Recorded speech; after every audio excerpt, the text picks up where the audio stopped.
Ang Panginoon, nung kinain ni Adam at Eve yung prohibited fruit, nagtanong muna siya, ba't kayo nagtatago? Hindi nag-accuse, nagtanong muna. Pero alam na ng Diyos. So ang ibig lang sabihin ng due process, sabi ng desisyon ng Supreme Court, magtanong ka muna bago ka humusga. So Mr. President, I was thinking, what if naging masyadong emotional yung eleksyon ng huli, and one-third of members of Congress ay naging anti-administration, at ang kinahaharap natin ngayon ay isang impeachment labang kay President Marcos, at pag siya'y na-impeach, magiging presidente si Vice President Sara.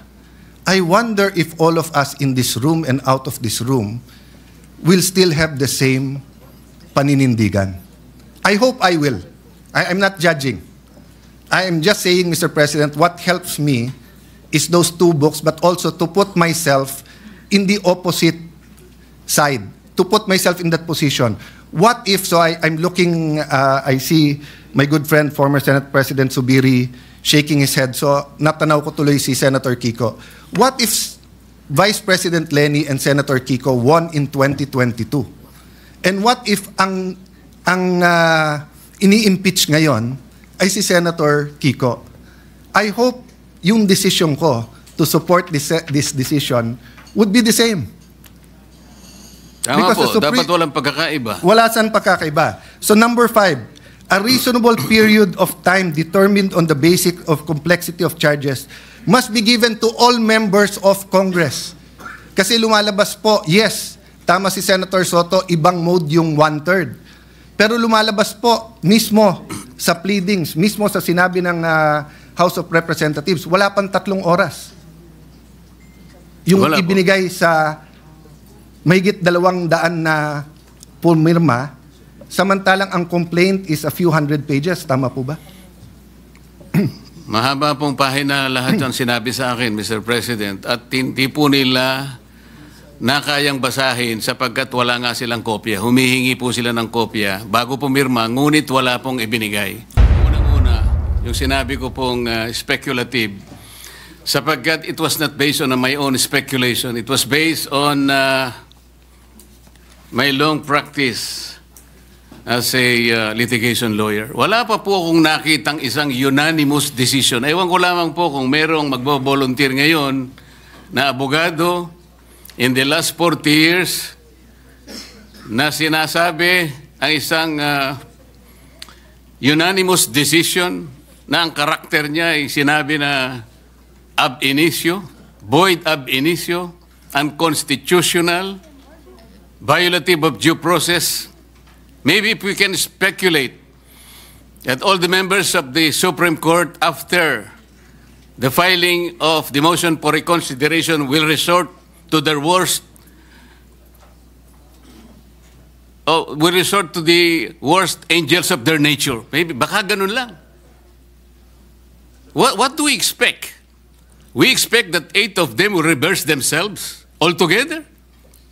Kung sakasakali naman po na in-archive natin or whatever word is applicable at sinabi, under miraculous circumstances, sinabi ng Supreme Court, we are all reversing ourselves. Eh di, continue natin. Anong problema? Pero kagaya po na sinasabi ko kanina, Mr. President, ang pagkakaluto nga po hilaw eh. Ipinipilit po ngayong ipakain sa Senado ang isang bagay na hilaw. Eh paano? Sinabi po ba ng Supreme Court na wag na kayong mag-impeach? Hindi po. Binigyan po tayo ng guidelines. Alam po ba ninyo kung bakit binigyan na ng guidelines ng Supreme Court kung paano mag-impeach? Kasi po, Mr. President, if you recall, the Supreme Court issued a notice on July 8, 2025, requiring at least 11 information from the House of Representatives and the Senate. The Senate made a manifestation na wala po kaming maibibigay sapagkat lahat po niyan ay makukuha ninyo sa House of Representatives. Alam po ba ninyo na 4 sa hinihingi ng Supreme Court ay nandun po sa puso ng due process? Ano po yung hinihingi? Sinabi lamang po ng Supreme Court, pwede bang ibigay nyo sa amin kung lahat ng miyembro ng House of Representatives ay binigyan ninyo ng kopya at kailan? Pwede bang ibigay nyo sa amin ang timing kung kailan nyo ibinigay at binigyan, kung paano nyo sila binigyan ng pagkakataong mabasa yung impeachment complaint. Pwede nyo bang ibigay sa amin kung every article of impeachment ay nakalagay doon ang mga dokumento na nagpapatibay ng artikulo? Pwede nyo bang ibigay sa amin kung nagkaroon sila ng pagkakataon talaga na mabasa yung impeachment complaint? Alam po ba ninyo kung anong sagot ng Solicitor General in behalf of the House of Representatives? Ito po yung sagot nila.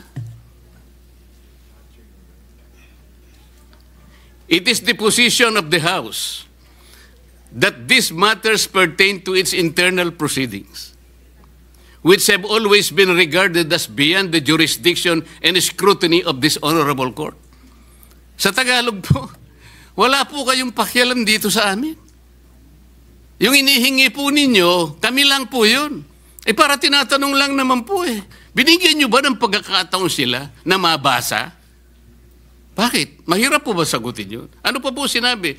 This is especially because the matters referred to, the preparation, circulation, and perusal of the impeachment complaint, as well as its attachment, are not governed by specific constitutional provision or the House rules. So dahil po wala sa Constitution at wala rin po sa House rules, ano po yun? Wardi-wardi na lang. So ibig sabihin talaga, kaya po pala ang dami kong kasama doon, wala talaga silang kopya. Ako nga po hindi nabigyan Bakit hindi po kinakailangan bigyan lahat? Baka sakaling, malay po ninyo, baka pumirma ako, hindi ba? Ito yung tinatanong po ng Korte Suprema. Kaya lang po siya nakapagbigay ng additional guideline sapagkat isip-isipin mong sasabihin sa Korte, wala nang pong masamang tinapay ang Korte. Pwede po malaman namin kung talaga nagkaroon ng pagkakatong mabasa man niya lang, ma-appreciate ang bawat dokumento na nakasalig dyan sa impeachment na yan. Para sa ganun, ay boboto siya sang-ayon sa kanyang sariling kagustuhan. Matibay ang gusto ng Korte Suprema. Gusto niyang makita na lahat ay dumaan sa kayusan. Hilaw nga po Mr. President. Kanina ko pa po pinaiintindi, hilaw. Ba't hindi po kayo magluto ng mas masarap na kanin? Para sa ganun po, hindi tayo mahirapan. Maghintay na lang po kayo ng 6 months. Pwede naman Ba't pinipilit po natin ng isang bagay na hilaw at pinipilit niyong ipakain sa atin? Mr. President. Sabi ko po kanina, Mr. President, I am ready to amend my motion. Kung kinakailangan po, that will be consistent on the respect accorded to the Supreme Court. Kaya lamang po, kailangan nating umaksyon sapagkat kagaya po ng nalalaman natin, naghihintay ang taong bayan na kailangan magkaroon po ng closure ito sapagkat kapag ito will be hanging on the balance, baka hindi po mabutihin ng ating mamamayan. Yun lang naman po ang pinakapunto rito, Mr. President. Thank you, Senator Marcoleta. Departamento. Wala siyang hawak na agency. Wala namang police, militar, NBI, Coast Guard, whatever under sa kanya. Yes, we should hold her accountable kung may ginawang mali. Dapat i-impeach pag may ginawang mali. Pero it's not true that today and tomorrow matters that much. Because wala naman siyang opisina na magagamit not only to cover her tracks or to damage the country. Di ba? In fact, I doubt kung walang perpetual disqualification yan, baka iba ang suma natin ngayon. But I don't want to go to the political aspect. The point I want to make, Mr. President, is para tayong nag-Goldilocks, pag gusto natin yung i-impeach natin, so nung time na yon na gustong impeach si President Erap, padaliin natin. At kung hindi, walk out tayo. Kung kakampi mo si GMA, pahirapan natin. Kung kakampi mo si Duterte, pahirapan natin. Di ba? So, in that point, I see why the Supreme Court, they made a statement nag-statement sila about history. Sabi ng Supreme Court,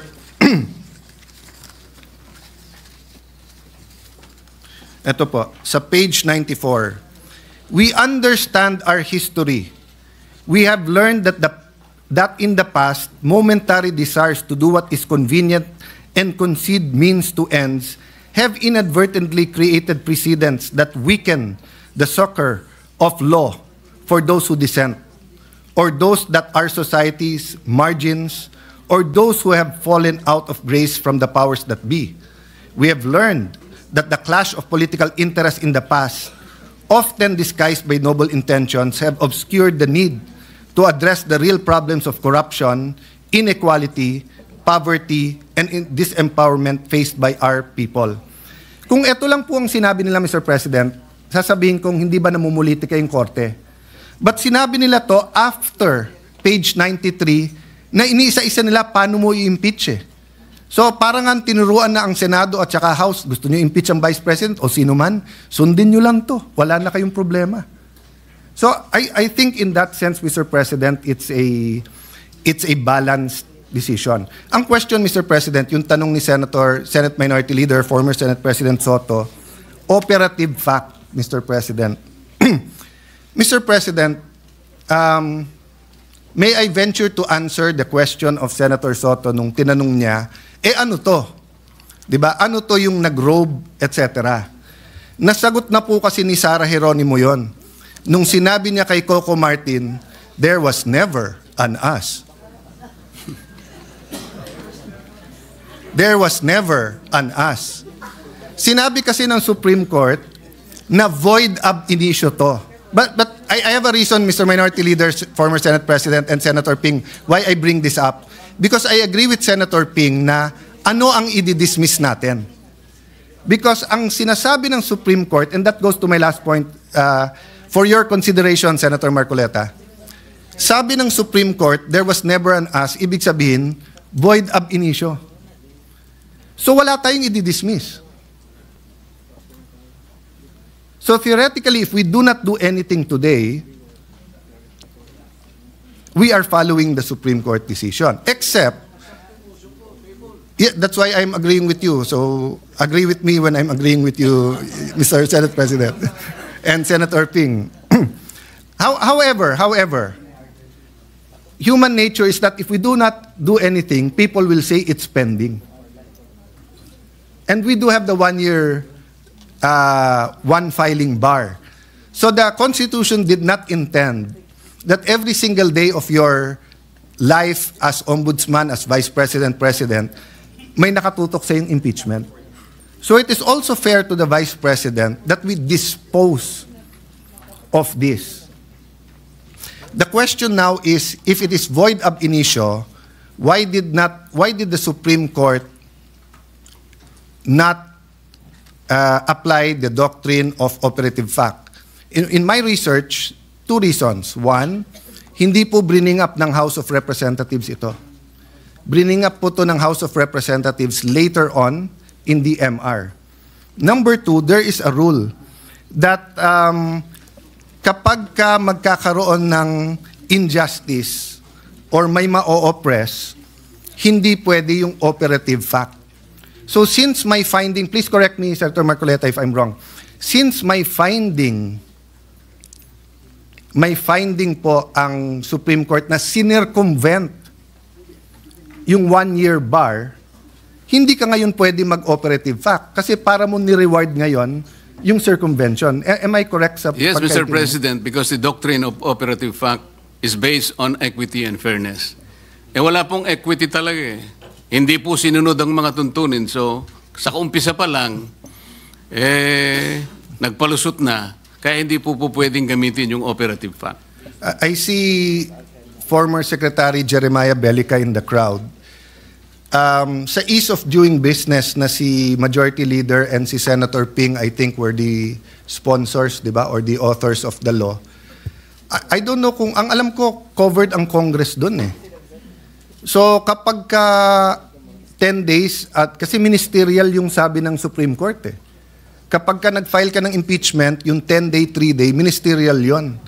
So even if you do not consider it archived, if you apply the ease of doing business law that Secretary Jeremiah Bellica used to very much push in government, you would come to the same conclusion eh. My point is, Mr. President, we'll never come out with a perfect decision. People will disagree. That's why I agree with the statement of the IBP na ang kailangan sa Constitution ay hindi agreement, kung hindi adherence. The North and South of the United States did not agree on slavery. That's why they fought a civil war. Because they had to see who will adhere to this Constitution, who will treat this piece of paper as a living soul and a covenant of this country rather than just a piece of paper. And grabe po ang devastation sa United States. Buti po tayo nagdidebate lang. Buti po tayo yung dugo ng ating mga bayani ay minsan lang po inalay at ngayon nagdidebate na lang tayo sa desisyon na to. Pero kung hindi natin susundin ang Supreme Court decision and we will court a constitutional crisis, we will tear the Constitution apart because, Mr. President, this is going to second to the last question. May option ba tayo not to follow the Supreme Court? Wala po, Mr. President. So it's for academic discussion and for criticism, for enlightenment, and trying to influence the court na masama decision nyo. In accordance, I respect the opinions for those who think na masama yung decision. But in actuality, as an institution, we have to follow, hindi po ba? Tama po, Mr. President. Is the gentleman a member of the Commission on Appointments? Wala po yatang ini-elect. Hindi, kasi may desisyon ng Supreme Court kung paano hati-hatiin yung membership ng CA. Kung hindi rin natin susundin yung desisyon ng Supreme Court sa impeachment, wag na rin natin sundin sa CA. What about sa sweldo ng mga senador? Diba, sabi sa konstitusyon, sa mga batas, hindi tayo pwede magpasa ng batas na makikinabang tayo. Tama po yun. So kung disagree tayo, wag na rin natin sundin dahil mas mataas na sweldo yun. Kailangan po kasi palagi nating isasaalang-alang kung anong sinasabi ng desisyon ng Korte Suprema at hindi yung sarili po nating nilalayon o sarili nating interes. Correct po ba? Especially when we disagree. Madali kasi magsang-ayon pag we agree eh. Tama po. Maraming magsasabing nag-uusap tayo through microphone but we agree on many things. But mas mahirap when we disagree. Tama so, po. Mr. President, so since we disagree slightly on dismiss, would the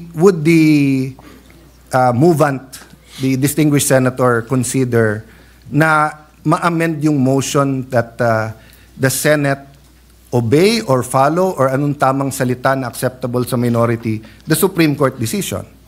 Because if the motion is to obey the Supreme Court, so if the Supreme Court reconsiders, the motion still carries, then we will follow.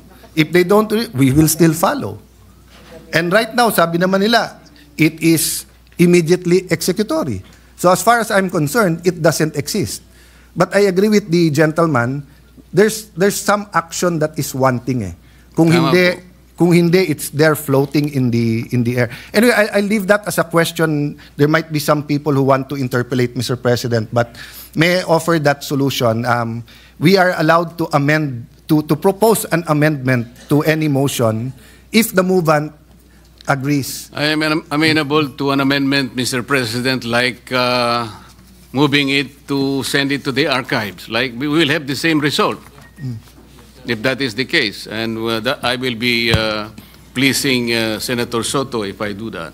What is the pleasure of the Honorable Soto, the distinguished Minority Floor Leader? Thank you, Mr. President. It grieves my heart to disagree.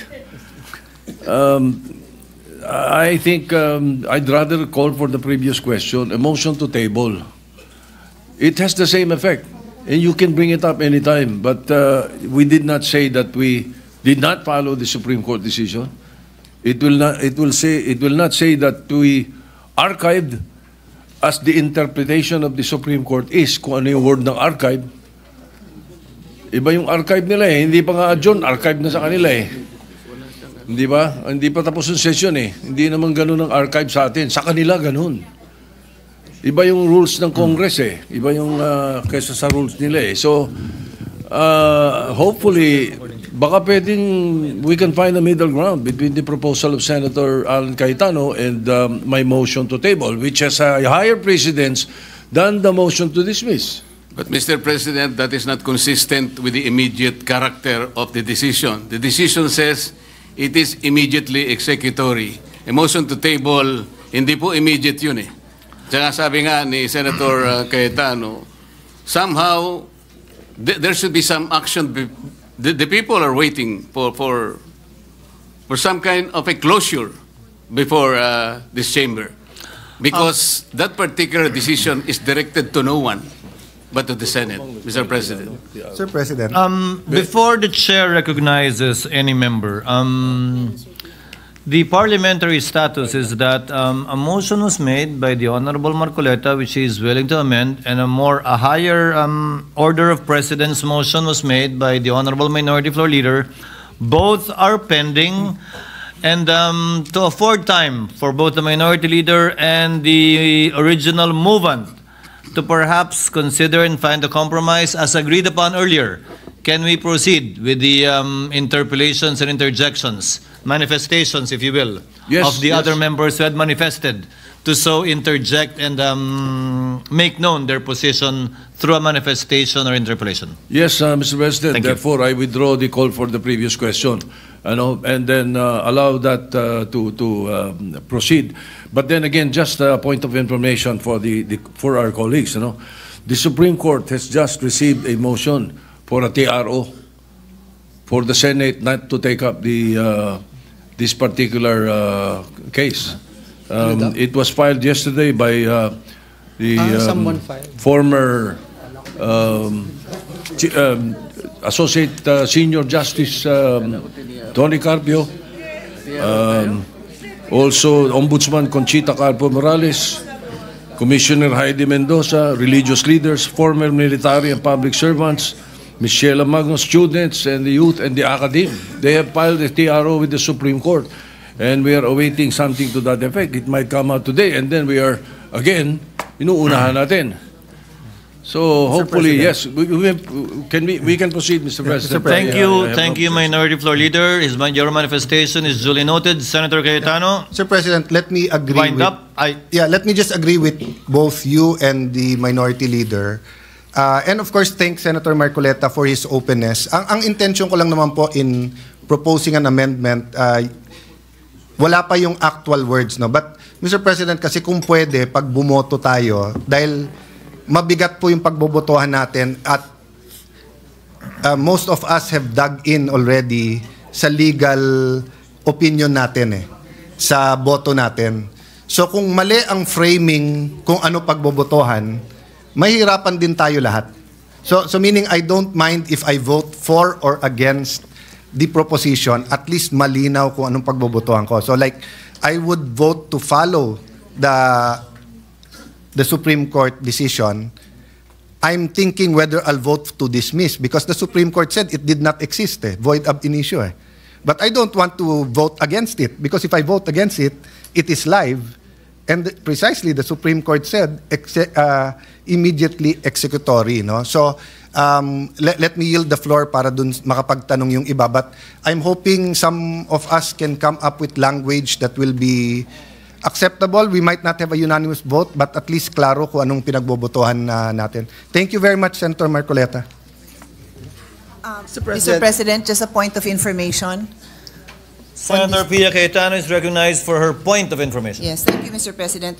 I'm happy to be corrected. We have on the floor, I don't know, maybe 5 or 6 previous majority floor leaders. Senator Alan was a majority floor leader. The minority floor leader was Senator Soto was a majority floor leader. Senator Kiko was a majority floor leader. Senator Subiri, former Senate President, was also a majority floor leader. I hope I didn't forget anyone. Lauren was a majority floor leader. So on that note, I just want, so again, I'm happy to be corrected, but the rules, to my knowledge, do not limit us to a particular kind of motion. Rule 31, the title is Precedence of Motions, so it lists the motions that take precedence. Rule 32 is the privilege motion. It doesn't mean that we cannot have a different motion. So just put that on the table so that those who want to be creative can continue this discussion later on when we get to that point that we are deciding if we will rephrase, if we choose to look for a more appropriate wording. But I'd like to to include this in everyone's for everyone's consideration, that there doesn't seem to be a limitation on what kind of motion we can present to the body. Thank you. Thank you very much, Senator Cayetano. Mr. President, at this juncture, may I move that we recognize the distinguished gentleman from Davao, Senator Bato de la Rosa. Senator De La Rosa is recognized. What is your pleasure, sir? Ikaw next. Thank you, Mr. President.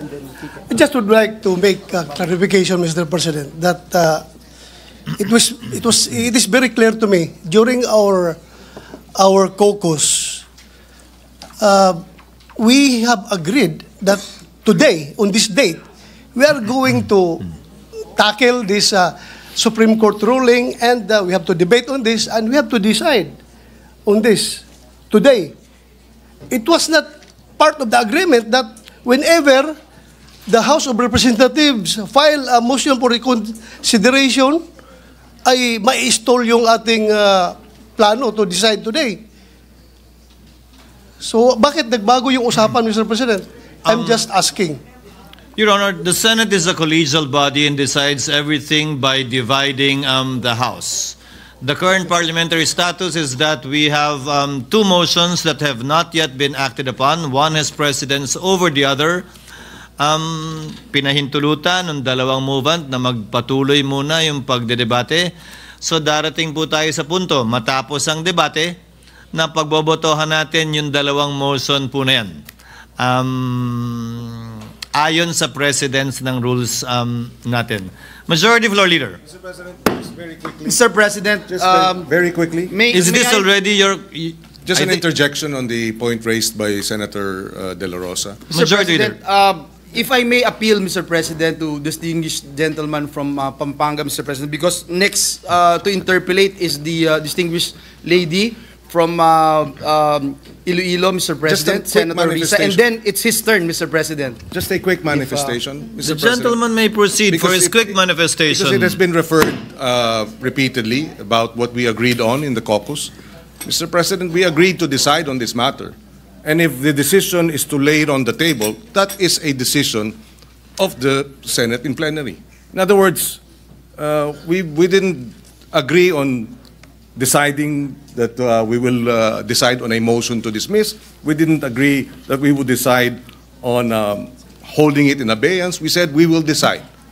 Your Honor, that's precisely what the chair said. We will be Thank you. deciding on these pending motions at the proper time after debate. Senator Ontiveros is recognized for her interpolation and interjection if Senator Marcoleta so desires. Yes, Mr. President. Salamat po, Mr. President. In lieu of an interpellation of the good gentleman from Tarlac, I will be seconding a motion, Mr. President, preceded by a brief manifestation. Earlier, Mr. President, Senator Marcoleta said he refuses to speculate on reversal. But the good gentleman's own position is based on his own speculation that the SC will not reverse its decision. A tabling of the motion to dismiss, which is what I will second in a few minutes, Mr. President, a tabling of the motion to dismiss by the Senate today is not defiance of the Supreme Court. Wala pa nga po kasing final na decision. Kahit ang Korte Suprema po, iniintay pa ang comment ng VP.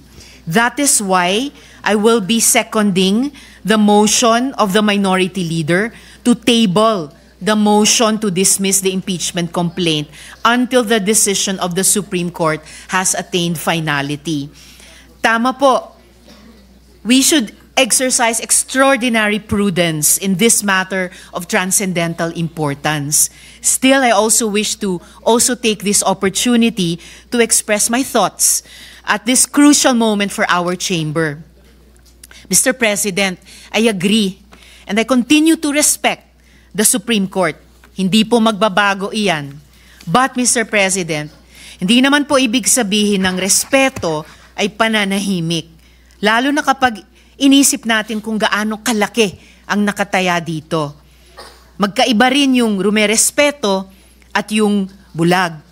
Kaya naman, I will not be choosing silence nor will I be turning a blind eye in the face of clear and unmistakable injustice.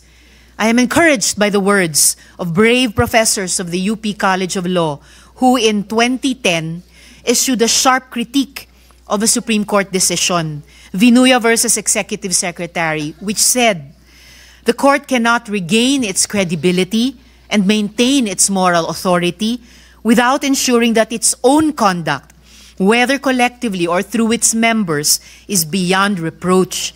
So, in the context of the SC decision, Duterte versus House of Representatives, I believe we need to shed light on some concerns which former justices and constitutional framers themselves, some of whom are here this afternoon, Mr. President, have underscored. Una, the Supreme Court decision was based on critical factual errors. At binanggit na rin po ito ni Minority Leader. And this has since been pointed out by no less than retired Senior Associate Justice Antonio Carpio.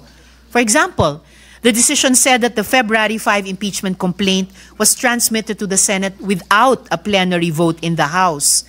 A simple check of the records, specifically House Journal number 36, shows that this is false. Walang haka-haka. Those official records are plain for anyone to see. Sabi tuloy ni retired Chief Justice Renato Espuno, na siyang chairman ng Philippine Constitution Association, the Supreme Court was faced with a famine of facts necessary to make a decision invulnerable to constitutional assaults.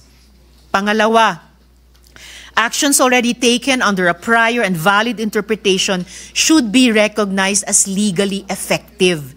Yan naman ay mula kay retired Justice Adolf Ascuna. The House of Representatives was operating under the regime of the legal doctrines in Francisco and Gutierrez, which held that the initiation of impeachment proceedings begins from referral.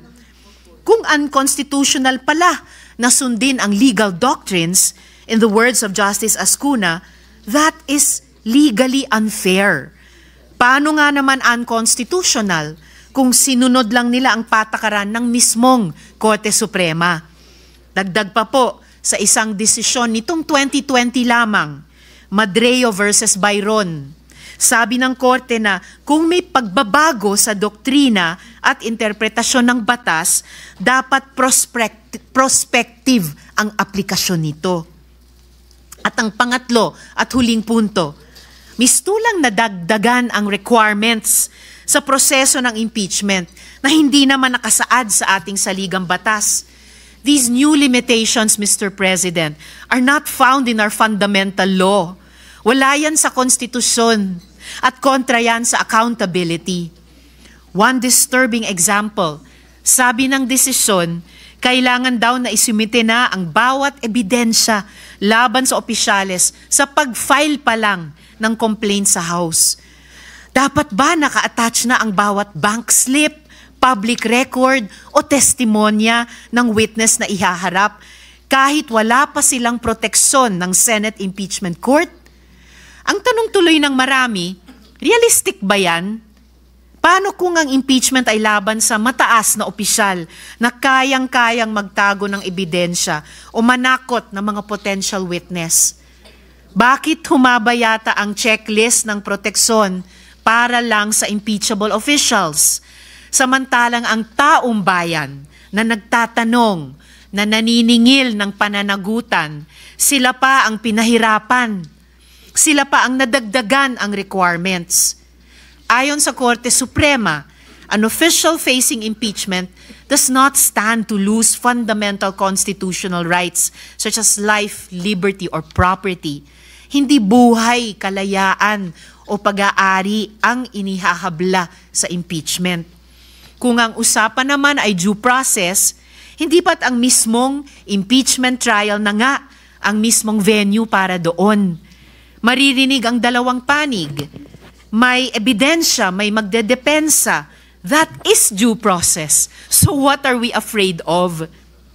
At dahil nandito rin po sa gallery ngayon, Mr. President, ang isa sa mga constitutional commissioners na si Christian Monsod, di lalo po akong confident na mag-take exception sa isang sinabi kanina ng good gentleman mula sa Taguig at Pateros na dapat mahirap ang proseso ng impeachment. Kontra po doon ang pananaw ng Constitutional Commission kung mababasa po natin ang records ng deliberations ng komisyon, partikular sa panig ni Commissioner Regalado.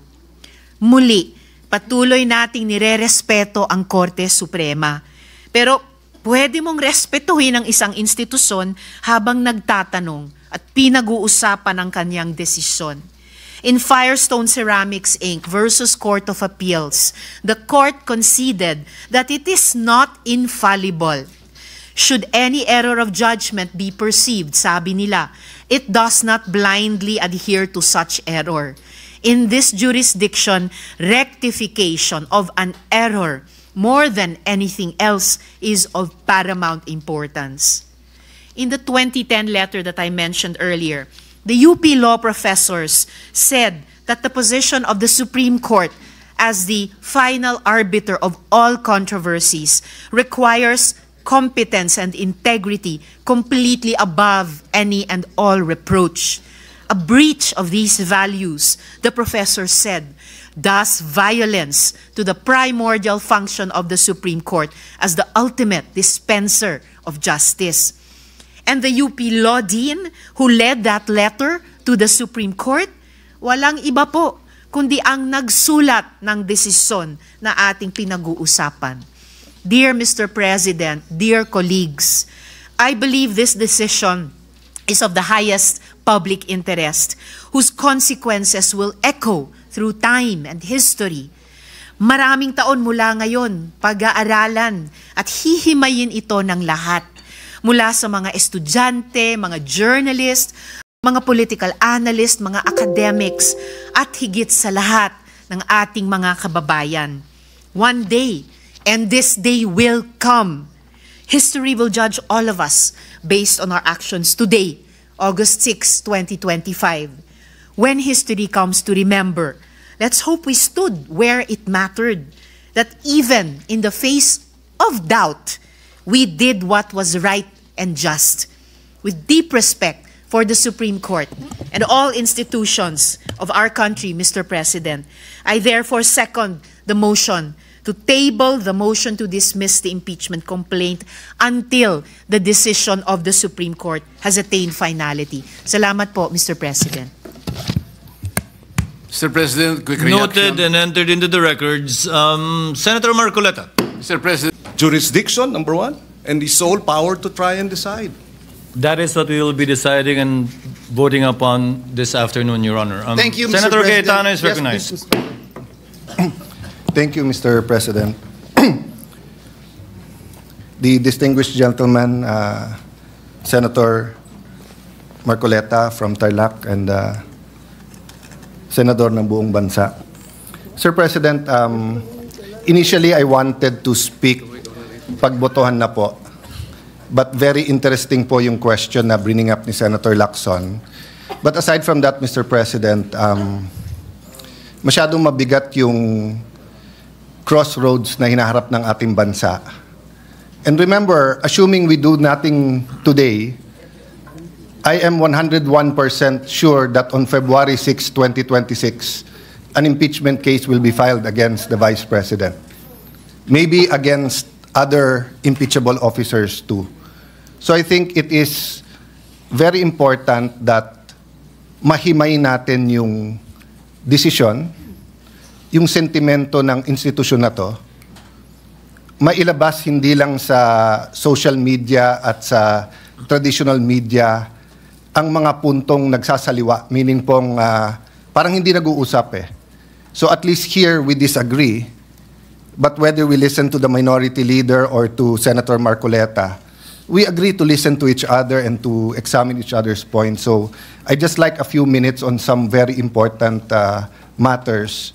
Let me start by the accusation that because of this decision, masyado nang mahirap at wala nang mai-impeach.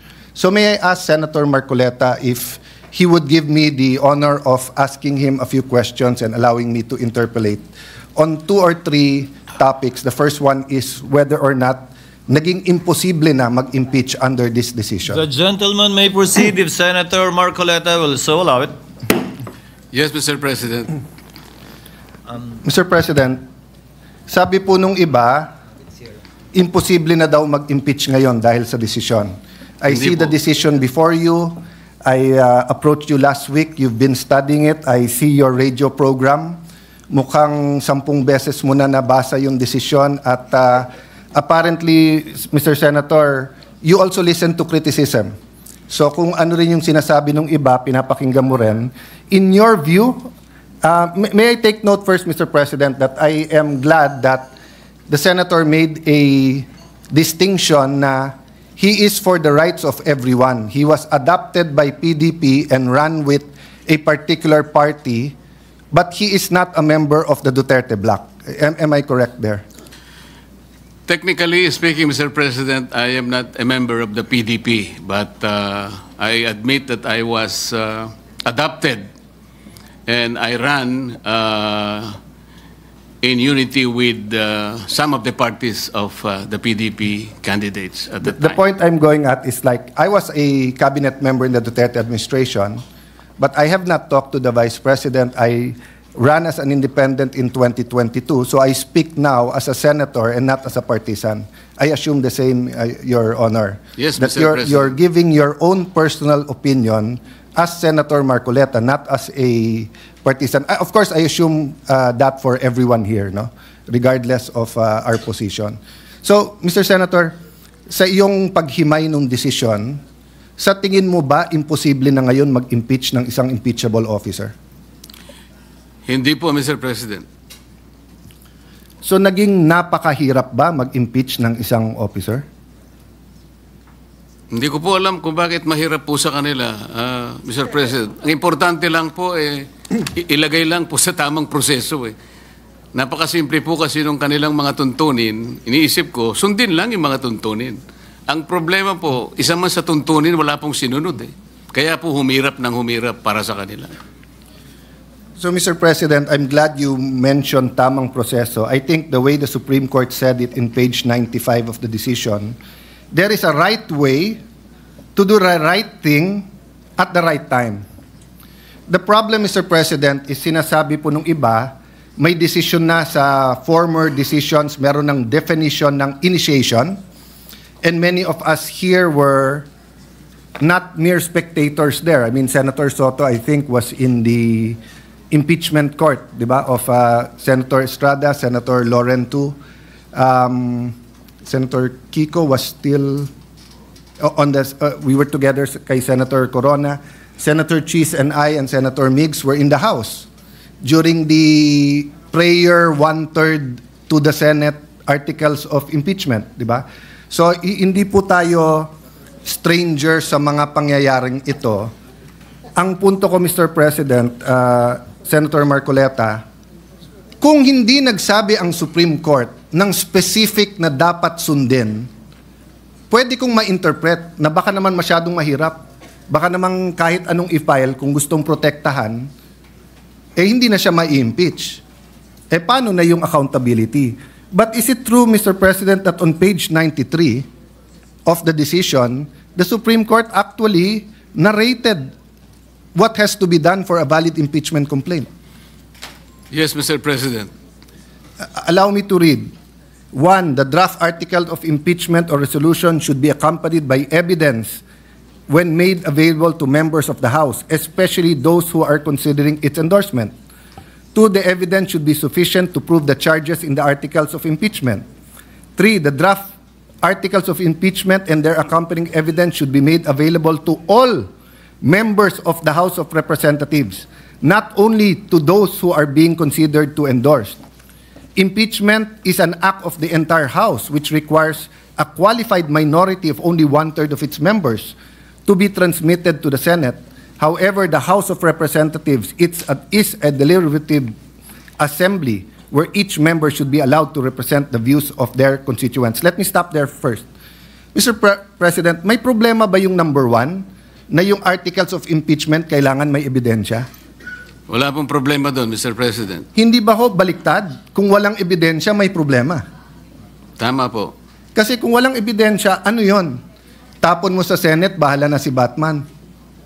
So, precisely tama ang Supreme Court that even if 1/3 endorse or file, dapat may ebidensya na.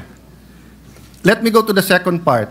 The evidence should be sufficient to prove the charges in the article of impeachment.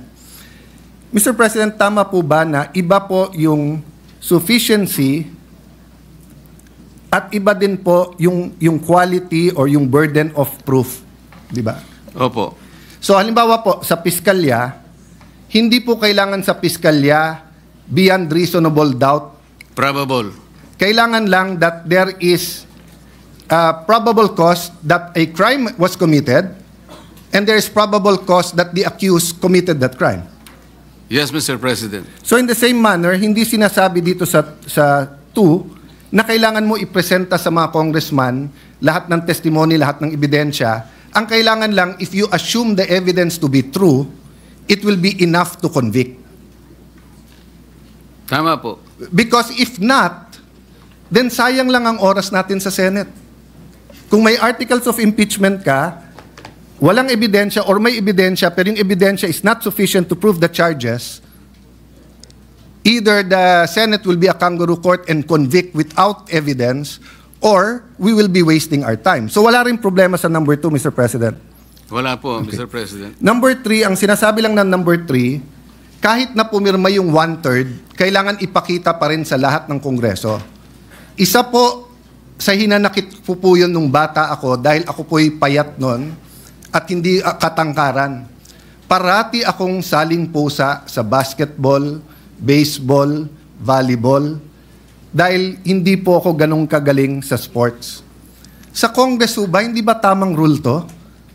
Na kahit wala ka sa majority, kahit wala ka sa qualified minority, kapag ka may impeachment, merely being elected as a representative of the district or of the party list, dapat ipakita man lang sa iyo yung articles of impeachment at saka yung ebidensya.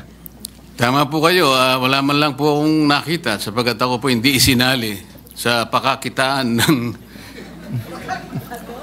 So naiintindihan niyo po kung paano maging saling Hindi ko nga pusa. po alam na meron na po pala. Hindi man lang kami binigyan eh. Kaya nung tinanong ko po yung aking mga kasama, kayo pala bigyan nyo nga ako ng kopya para mabasa ko.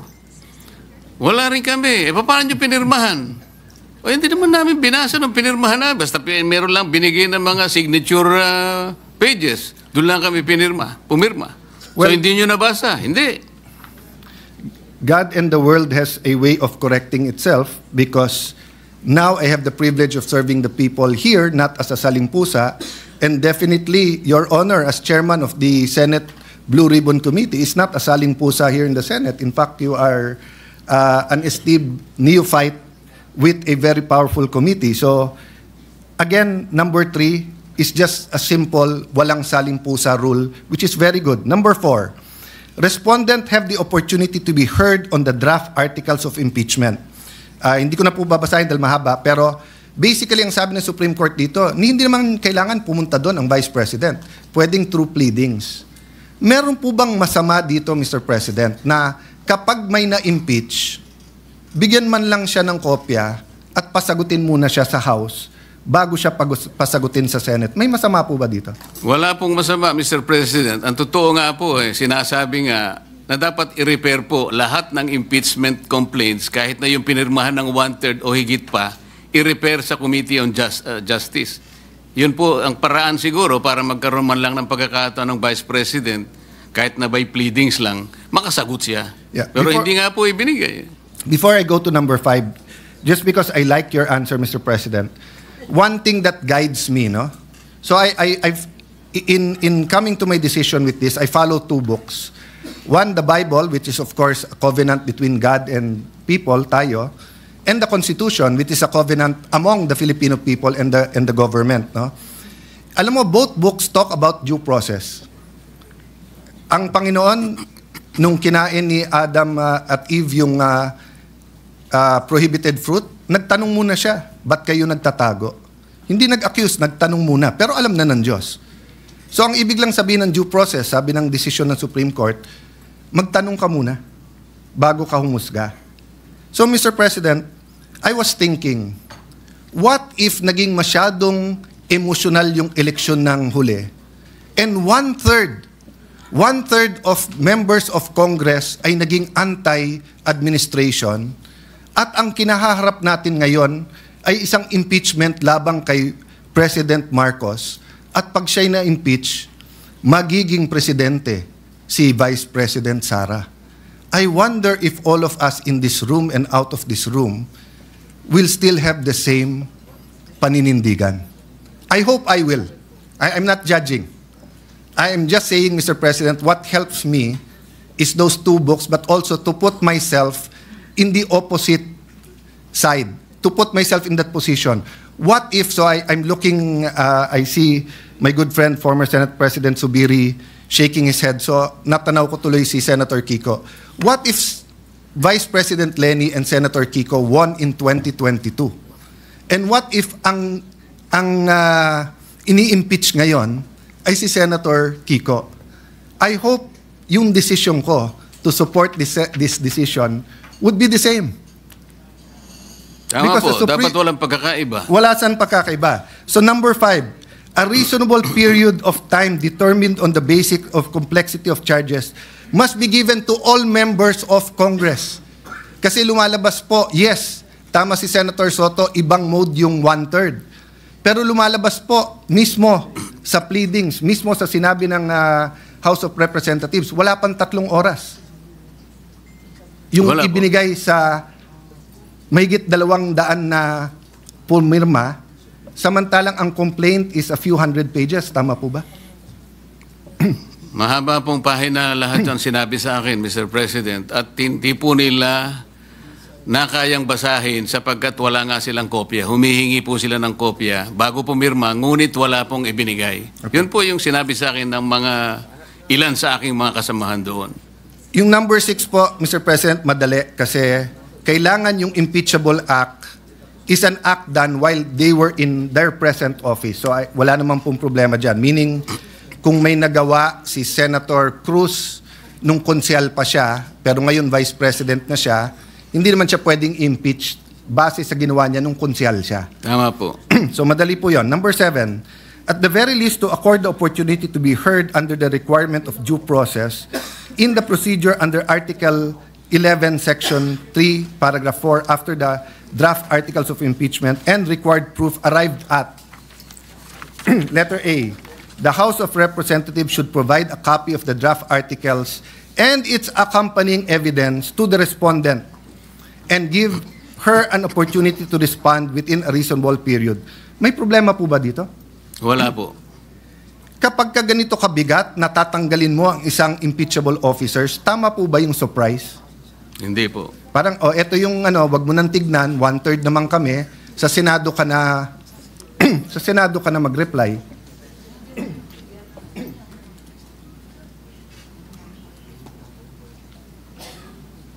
Letter B simply states that all members, again, it's the walang saling pusa. So, Mr. President, in other words, it is not true that it is now too difficult. Sundin lang yung page 93, 94. Whether it's February 6 for the Vice President or if anyone wants to file an impeachment against anyone, magagawa to at any time. Tama po, Mr. President. Let me reverse my question, Mr. President. Dapat ba maging madali mag-impeach ng isang officer? I'm asking, of course, your opinion that I value, Mr. President. Depende po sa ini-impeach na opisyal. Pero kinakailangan po hindi dapat magmadali. Kaya dalawa po kasing bagay yun eh.